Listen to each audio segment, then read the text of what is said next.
के भीतर अभिमत्ता आती है, अहंकार आता है, अभिमान जब बहुत सिर पर चढ़कर बोलने लगता है तो उसे परमात्मा का नाम हो, चाहे मंत्र हो, चाहे जाप हो, वो बुरा लगने लगता है। अभिमत्ता अहंकार में। अब देखिए कितनी सुंदर प्रसंग आया, शिव महापुराण में वर्णन आता है कि ब्रह्मदेव ने भगवान नारायण से पूछ लिया कि तुम्हारे पिता कौन?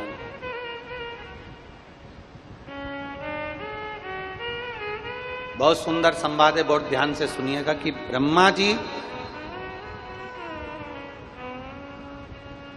भगवान नारायण से कह रहे हैं कि तुम्हारे पिता कौन है।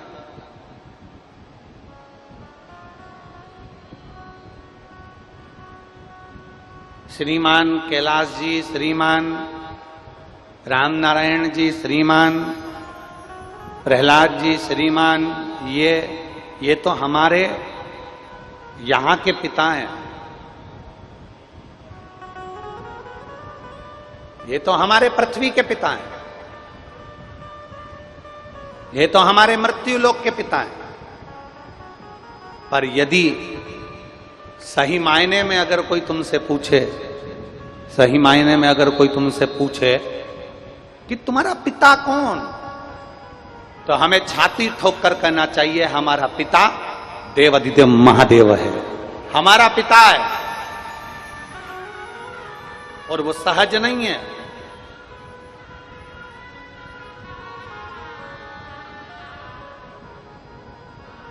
यहां के पिता हो सकता है एक बार, यहां के पिता हो सकता है एक आध बार हमारे ऊपर ध्यान ना दे पाए।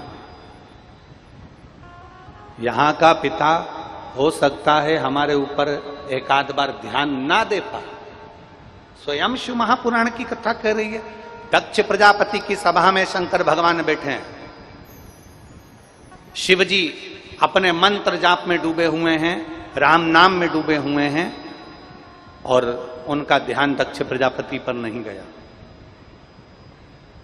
हो सकता है यहां का पिता हम पर ध्यान ना दे पाए, पर इतना जरूर याद रखना कि वो पिता जिसने हमें इस पृथ्वी पर भेजा है, वो पिता जो हमें इस भूमंडल पर भेजा है, यहां का पिता भले ध्यान ना दे, पर वो परम पिता परमात्मा मेरा ओघड़दानी मेरा देवाधिदेव महादेव ध्यान जरूर देता है।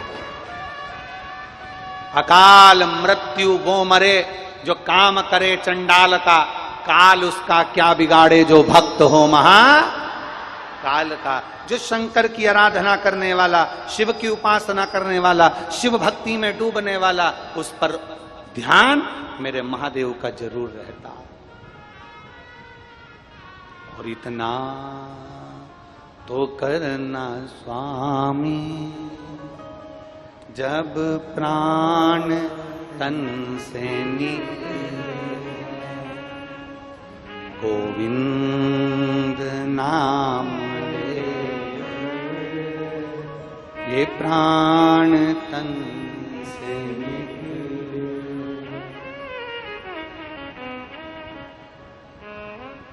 ये प्रयास हो,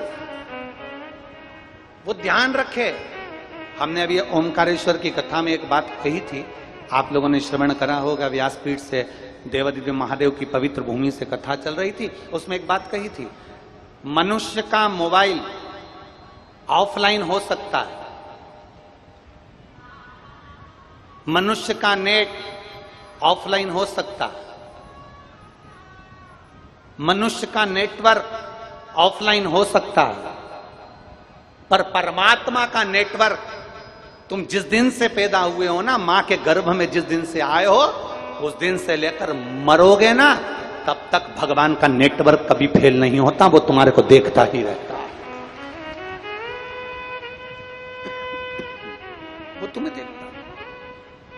अपने मोबाइल का नेटवर्क फेल हो सकता है, अपने मोबाइल का नेटवर्क फेल हो जाएगा, अपनी सिम बंद हो सकती है, अपना मोबाइल जा सकता है, अपना डाटा समाप्त हो सकता है, लैपटॉप में रखा हुआ डाटा समाप्त हो सकता है, पेन ड्राइव में भरी हुई पेन ड्राइव का डाटा समाप्त हो सकता है, पर उस परमात्मा के दरवाजे का डाटा कभी समाप्त नहीं होता। उसके पास लेखनी में लिखा है तूने कितना भजन किया, तूने कितना आनंद लिया, तूने पवित्र भूमि में जन्म लेने के बाद भी, तीर्थ में जन्म लेने के बाद भी तेरे भीतर से कपट गया कि नहीं गया, तीर्थ में जन्म लेने के बाद भी तू भगवत भजन करा कि नहीं करा, पावन तीर्थ में जन्म लेने के बाद भी अगर तुम गलत काम करते रहे, ईर्ष्या रखते रहे, निंदा करते रहे, गलत कार्य करते रहे, ये उसके डाटा में जमा है।